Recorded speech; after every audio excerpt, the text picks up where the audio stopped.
Je me pose la question, quand on est ici à l'Opéra Bastille, on est dans quel état d'esprit à quelques heures du coup d'envoi de votre spectacle? Là, je dois dire, c'est une œuvre importante, c'est un ballet d'une heure sur une très très grande partition du XXe siècle. Tout se passe à la dernière minute et c'est vrai qu'on attend le moment où la connexion se fait, où tout, il y a quand même une espèce d'harmonie et voilà, et que j'ai pas encore vu en fait. Donc je sais pas si mon ballet fonctionne quelque part. Parce qu'il manque les gens en fait, tout simplement. Oui, il manque les gens, il manque voilà que ça devienne.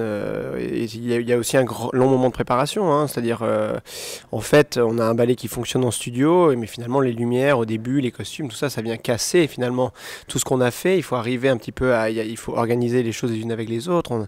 On rapetisse, les jupes sont plus courtes depuis la semaine dernière. On a changé beaucoup de choses en lumière, les mouvements de décor.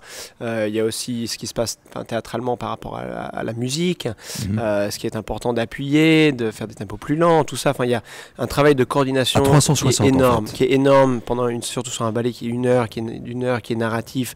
On parle pas d'ambiance, de lumière, on parle vraiment d'une lumière qui soutient l'action, qui soutient la narration, et puis ce décor qui impose énormément en scène. C'est un très très beau décor, mais visuellement très pur, et justement arriver à faire en sorte que le décor vive, hein, et que la danse en même temps, et voilà. Donc ça a été bien compliqué. C'est quoi votre marque de fabrique, Benjamin Millepied? C'est allier la modernité avec la tradition?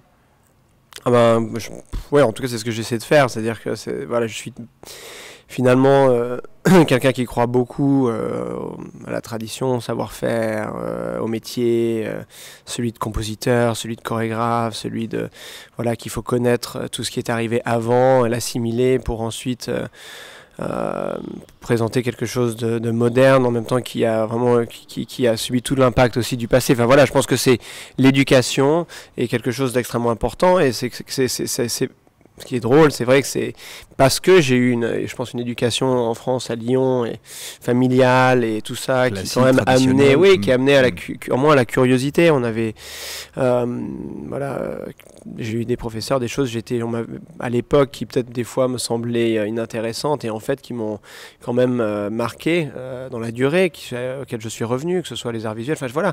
Et en fait, c'est vrai qu'après j'ai découvert plein de choses aux États-Unis, mais j'avais toujours peut-être ce plus parce que j'avais eu toute cette éducation, je pense, et l'importance de cette éducation. Et pour moi, enfin voilà, l'avenir du ballet, l'avenir de la chorégraphie vient déjà de l'éducation, de la danse et de l'art.